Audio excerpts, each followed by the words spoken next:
Memberi nama itu berarti kita memberikan judul terhadap karya kita. Jadi lebih afdolnya kalau judul resensi itu bukan judul karya. Assalamualaikum warahmatullahi wabarakatuh. Halo, berjumpa lagi dengan saya Arisa Nuraini. Bagaimana kabar kalian? Semoga tetap sehat dan semangat ya. Kali ini kita akan membahas mengenai materi kelas 11 resensi. Kalian pasti sudah akrab ya mendengar kata resensi. Jadi resensi itu kalau misalnya kalian masih ingat pernah dibahas di kelas 8 SMP. Nah sekarang di kelas 11 kita masih akan membahas mengenai resensi. Bagi yang mungkin masih lupa-lupa ingat, nggak masalah. Sekarang kita akan mengulang kenangan. Mengulang pelajaran resensi. Jangan kenangan terus ya. Jadi apa itu resensi? Resensi itu berasal dari bahasa Latin yakni revidere atau recensere. Maaf ya kalau misalnya pengucapannya salah.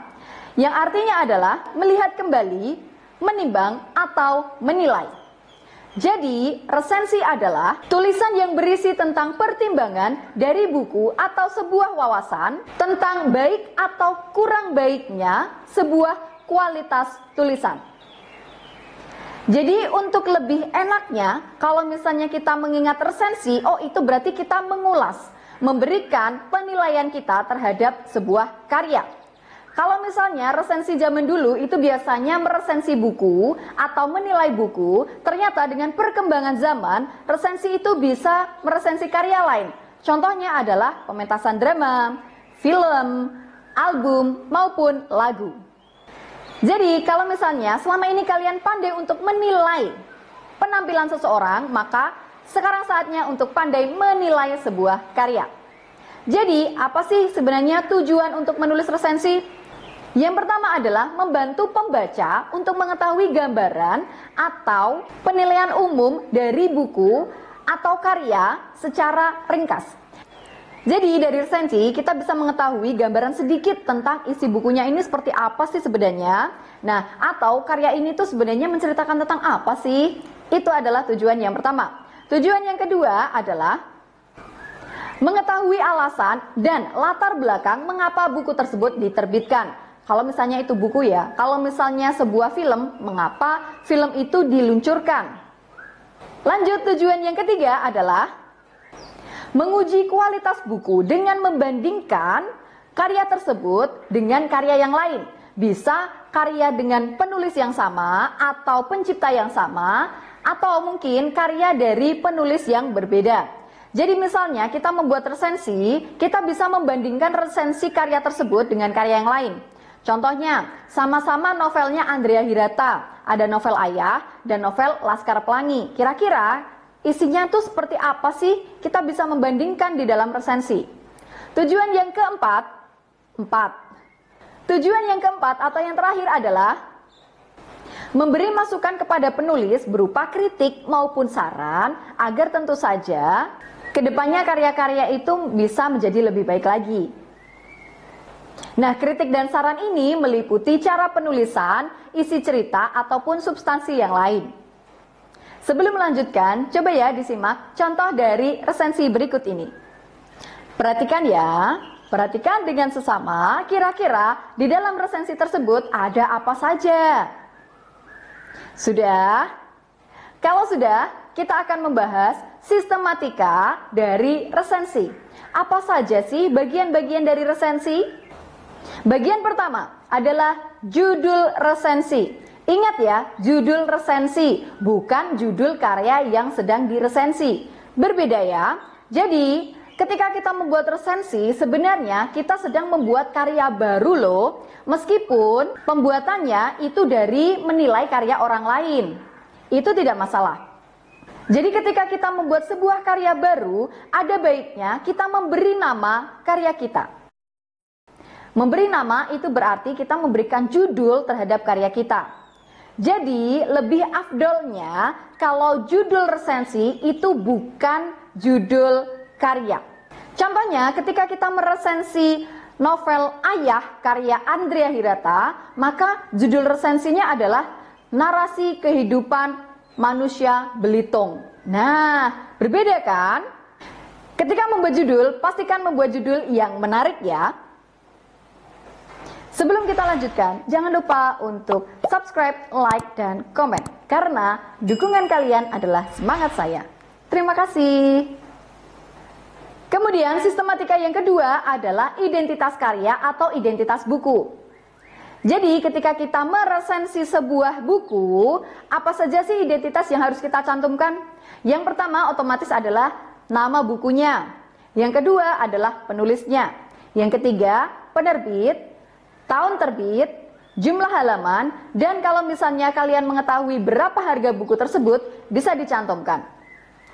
Kalau misalnya kita meresensi film, maka yang kita tuliskan adalah judul filmnya, pemainnya siapa saja, sutradara dan produsernya siapa, kemudian rumah produksinya itu dari mana, dan durasinya berapa. Jadi ketika menuliskan identitas karya itu menyesuaikan. Kalau buku, ya kalian tuliskan selengkap-lengkapnya identitas dari bukunya. Tapi kalau film, otomatis film itu kan tidak ada penciptanya, tetapi sutradara dan pemainnya. Menyesuaikan ya.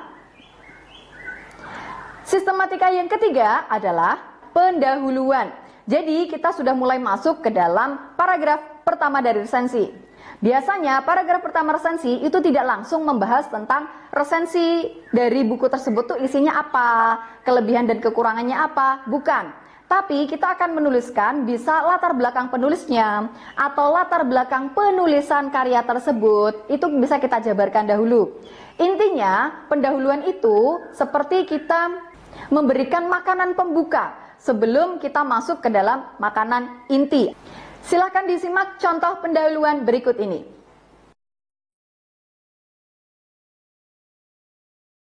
Contoh kalimat pendahuluan resensi.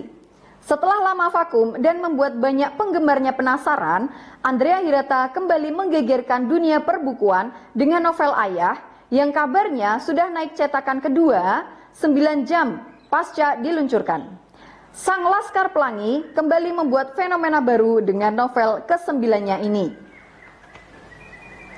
Dari pendahuluan tersebut, kita bisa mengetahui bahwa ternyata Andrea Hirata membuat kehebohan lagi ketika membuat novel Ayah.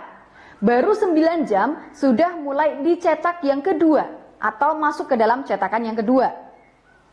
Nah, itu adalah contoh pendahuluan. Sebelum masuk ke dalam novel Ayah itu seperti apa, diberi latar belakang sedikit tentang penulisnya atau latar belakang penulisannya. Sistematika yang keempat adalah masuk ke dalam sinopsis atau ringkasan atau ikhtisar dari karya.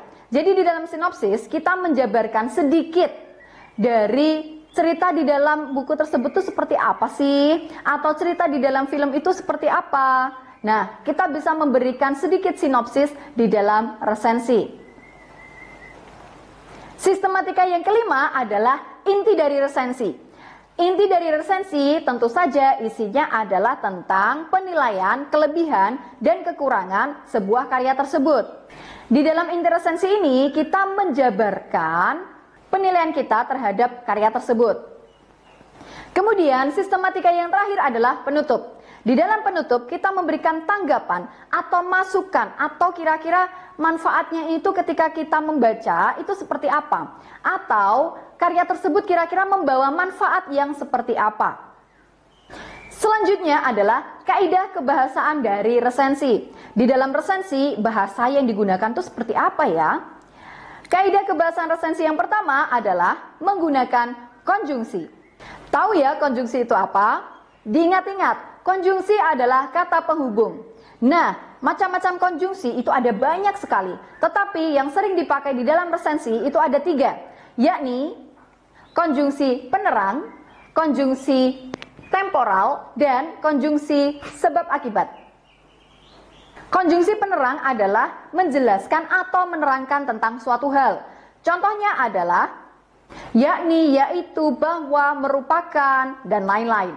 Konjungsi yang kedua adalah konjungsi temporal. Konjungsi temporal adalah konjungsi tentang urutan waktu. Jadi di dalam konjungsi temporal contohnya adalah setelah itu, sesudah itu, lalu, kemudian, dan lain-lain.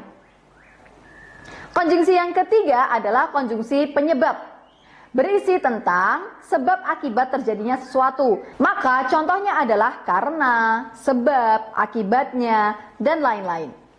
Kemudian, kaidah kebahasaan resensi yang kedua adalah menggunakan pernyataan yang berupa saran. Jadi ketika tadi kita membahas mengenai resensi, kita tahu kan bahwa ada penyampaian saran kita terhadap penulis. Maka di dalamnya ada kata sebaiknya, seharusnya, hendaknya, itu merupakan pernyataan saran. Dan kaidah kebahasaan yang ketiga adalah menggunakan kata serapan. Jadi, kalian kan tahu bahwa bahasa Indonesia itu bersifat dinamis. Jadi, bahasanya itu berkembang terus. Salah satunya adalah bahasa Indonesia menyerap bahasa asing maupun bahasa daerah. Jadi, jenis kata serapan itu ada banyak sekali ya. Ada dengan cara adopsi, adaptasi, dan lain-lain. Nah, contoh dari kata serapan ada alergi. Nah, dari bahasa Inggris. Kemudian di bahasa Indonesia kan menjadi alergi. Atau bahasa Indonesia itu juga bisa berasal dari bahasa Arab. Yakni contohnya adalah kata abad merupakan bahasa Arab dan tetap ditulis abad. Nah, kapan-kapan kita nanti akan membahas mengenai macam-macam kata serapan ya, tapi tidak saat ini. Oke, itu tadi adalah pembahasan kita tentang resensi. Jadi, tujuan dari materi resensi ini tentu saja adalah kalian bisa membuat resensi dari sebuah karya. Harapannya adalah kalian menulis sendiri resensi tersebut. Jangan mengandalkan Mbah Google ya. Jadi, kalian tetap harus berusaha untuk bisa membuat sebuah karya yang original. Sekian pemaparan dari saya. Apabila ada kekurangan, saya mohon maaf. Dan semoga apa yang sudah saya sampaikan bisa bermanfaat bagi kalian semuanya. Terima kasih. Wassalamualaikum warahmatullahi wabarakatuh.